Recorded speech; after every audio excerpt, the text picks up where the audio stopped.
Welcome back, everyone, to another exciting episode of the Functional Longevity Podcast, where we give you insight on how to get fit, feel younger, and live better. I'm your host, Chris Borda, best-selling author and owner of Y.E.S Fitness. Let me first thank you for taking time from your busy day to listen to what I have to say. But before we get started, I would like to thank our sponsor, Y.E.S Fitness. Most people lose the ability to enjoy life as they age. At Y.E.S Fitness, we help people age 40 plus get fit so they can live longer and enjoy those extra years doing the things they love to do. Some real quick housekeeping here. If you'd like to get a timestamp or a transcript of today's broadcast, head on over to yesfitnessct.com. Across the top, you see a spot for a drop down on podcasts. Click on that and it will give you access to any one of our now 307 episodes. You can also get this broadcast wherever podcasts can be found. Don't take another multivitamin without listening to this first. Today, we're starting with a topic that's likely to stir some debate: the efficacy of daily multivitamins. Many of us pop these pills religiously, believing they're our ticket to better health and a longer life. But a new study from the National Institutes of Health suggests otherwise. Let's break it down. Around 1/3 of U.S. adults take a daily multivitamin, hoping it will fend off chronic disease and boost their longevity. Despite the widespread belief in their benefits, there's been a lack of solid evidence to back these claims. Researchers from NIH National Cancer Institute decided to tackle this head-on. They analyzed data spanning over 2 decades and involving nearly 400,000 participants. Their findings, published in JAMA Network Open, show no significant link between regular multivitamin use and a longer life for generally healthy adults. Now, before you toss your vitamins in the trash, it's worth noting that multivitamins can still be beneficial for certain groups. Plus, this study does have some limitations. It's observational, not causal. So we're going to explore the impact of daily multivitamins on mortality risk. That's the first place we're going to start today. The researchers at NIH embarked on a comprehensive study to assess whether daily multivitamins could lower the risk of death from chronic disease, particularly cardiovascular disease and cancer. Two of the biggest, right? This study also sought to uncover a potential bias or factor that might influence the understanding of this relationship. To achieve this, they analyzed data from 3 major cohort studies in the United States: the NIH-AARP Diet and Health Study, the PLCO Cancer Screening Trial, and the Agricultural Health Study. These studies provided a rich data set combining information from 124 generally healthy adults between the ages of 18 to 74.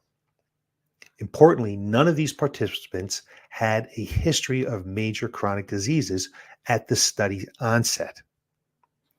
Participants self-reported their multivitamin use, ranging from never to daily, as well as their intake of other vitamins, minerals, and supplements. So to categorize the participants, the researchers divided them into 3 distinct groups. The first group was no multivitamin use at all. The second group was a non-daily multivitamin use, and the third was daily multivitamin use. But that's not all. The study also took into account a wide range of lifestyles and demographic factors that could influence health outcomes. These factors included self-reporting diet history, Healthy Eating Index 2015 diet score. They took a look at the smoking status, alcohol and caffeine or coffee intake, race and ethnicity, education level, body mass index, physical activity level, and family history of cancer. This comprehensive approach aimed to paint a clearer picture of how multivitamin use might impact mortality risk. Participants were followed for over 2 decades, with some being tracked for up to 27 years. This long term follow up was crucial for providing more accurate assessment of the potential benefits or drawbacks of daily multivitamin use. So, what does all this mean for you in your daily routine? While the study found no significant link between regular multivitamin use and lower risk of death in generally healthy adults, it's important to note that multivitamins might still offer benefits for specific populations. Furthermore, as an observational study, it has limitations. So let's take a closer look at who might still benefit from multivitamins and discuss these limitations in more detail. So we're just taking a look at multivitamins and longevity.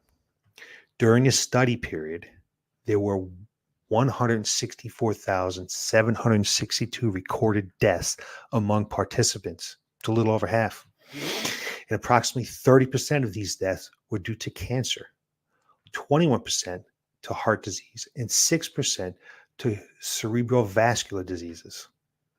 Interestingly, nearly half of the multivitamin users were female, compared to about 40% of non-users.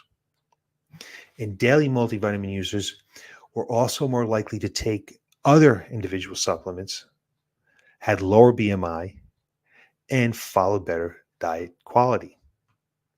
So these trends align with previous research suggesting that multivitamins are more popular with women and that individuals who take them generally tend to be more health conscious overall. So multivitamin use did not specifically vary by race, ethnicity, or family history of cancer. So despite these demographic insights, the overachieving finding was clear. Regular multivitamin use did not improve longevity among healthy adults. In the pooled analysis, daily multivitamin users had a 4% higher risk of death compared to non-users. However, the hazard ratio values indicate no significant difference in survival between the two groups for overall mortality and specific causes such as heart disease, cancer, and cerebrovascular disease. So let's take a look at multivitamins in healthy aging. Not just longevity, now we're going to look at healthy aging. While this might sound discouraging for those hoping multivitamins are the key to a longer life, it's important to highlight that the study authors suggest daily multivitamin use could still be linked to other important outcomes related to healthy aging. For instance, they might support cognitive function in older adults. But of course, no study is without limitations. This NIH study is observational, meaning it cannot definitively establish cause and effect. There are also potential confounding factors, such as healthcare utilization, that are not accounted for. Additionally, the researchers could not determine a precise timeline for multivitamin use affects mortality risk over a person's lifetime. Excuse me. Another crucial factor is the study's exclusion based on health status and lack of diversity, which means the findings may not apply to the broader population. This limitation suggests that while the study provides valuable insight, it doesn't cover all the bases. So after that, where does all this leave us? Should you continue taking a multivitamin? I take a multivitamin daily as a precautionary thing to make sure that I'm getting enough nutrients that I may miss in my diet. And while the study found no significant link between regular multivitamin use and longer life in generally healthy adults, it's crucial to understand or consider who might still benefit from taking these supplements. So who just might benefit from daily multivitamin? So healthy adults who are already met their dietary nutrients needs might not see as much benefit from multivitamins, but that doesn't mean these supplements are without merit. specific populations and age groups could still find them beneficial. Registered dietitians and doctors of clinical nutrition suggest that while multivitamins may not be used in disease prevention, they can be valuable for populations that do not meet the daily recommended allowances for micronutrients. For example, individuals with gastrointestinal conditions such as celiac disease or irritable bowel syndrome or irritable bowel disease may benefit from daily multivitamin supplementation. Even if taking a daily multivitamin may not prolong life, it may still have benefits such as preventing nutrient deficiencies, essential, especially in vulnerable populations. A multivitamin can benefit the aging population over 50 years of age by helping to prevent nutrient deficiencies related to normal aging process. Additionally, multivitamin use may help protect against age-related cognitive decline and memory loss.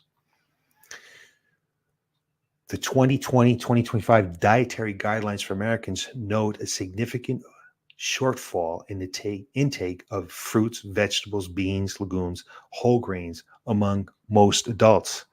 These foods are nutrient dense and essential for maintaining normal bodily functions and promoting healthy aging. While a multivitamin isn't the ideal way to get these nutrients, it can be the most convenient option for some individuals. So, populations with susceptibility to micronutrient deficiency may benefit from daily supplementation. Your medical doctor or registered dietitian can help make an educated decision on proper supplementation. So, while the latest research might make us reconsider the role of multivitamins in promoting longevity, it is clear that they still have their place.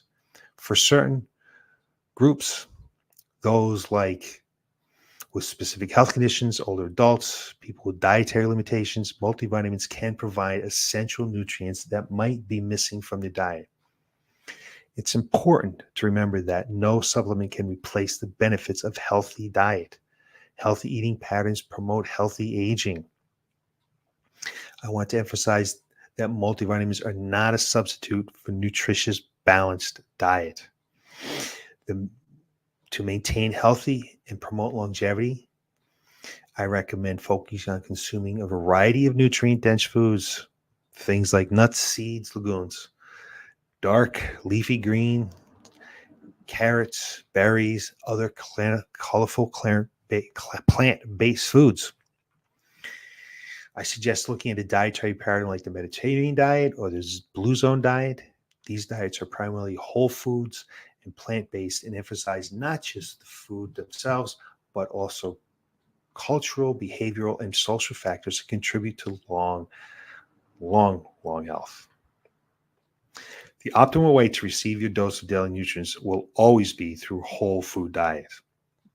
This is because a diet consists of mostly whole foods will contain fiber, polyphenols, and other active components that can prevent the development of chronic disease and maintain adequate health. However, there are situations where fresh produce or high quality foods is limited. In this case, multivitamins can help individuals reach adequate nutrient levels. So the importance of considering socioeconomic factors when assessing the feasibility of maintaining public health nationwide. Ultimately, supplementation can be tailored to a person's specific needs. Supplements must be individualized to each person's specific needs. You want to talk to your medical doctor or registered dietitian to help you make an educated decision on proper supplementation. So, what's the takeaway from today's episode? While the latest research suggests that daily multivitamins might not be the magic pill for longevity, they still have a role in fulfilling nutritional gaps, especially for specific populations and under certain conditions. However, nothing beats a well-rounded diet rich in whole plant-based foods, maintaining overall health and promoting healthy aging. I take a multivitamin just for that purpose, to try to fill in the gaps if there are any. Always be careful with supplements. They're not regulated by anyone. It's a little bit of a crapshoot, but I would say generally the well-known names are safe to take into half. So thanks for tuning into the Functional Longevity Podcast. Be sure to join us next week where we continue to bring you the latest insight on how to get fit, feel younger, and live better. I'm Chris Borda. Until next time, stay healthy and stay informed.